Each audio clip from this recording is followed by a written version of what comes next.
Eu tinha guardado dentro da alma uma dor, então me lancei aos pés do Senhor.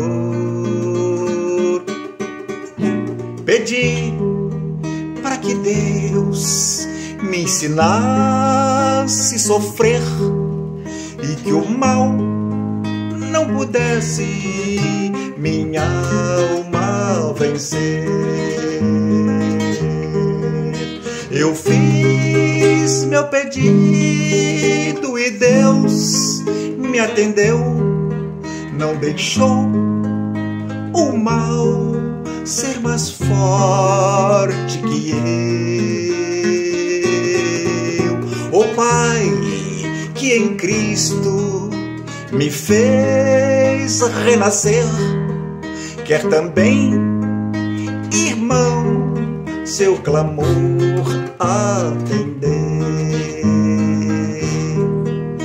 A voz do pecado gritava em mim, meu corpo tremia na espera do fim.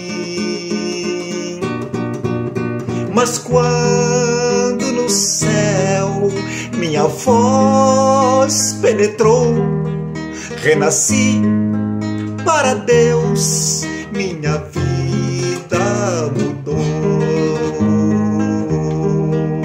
Eu fiz meu pedido e Deus me atendeu, não deixou o mal ser mais forte que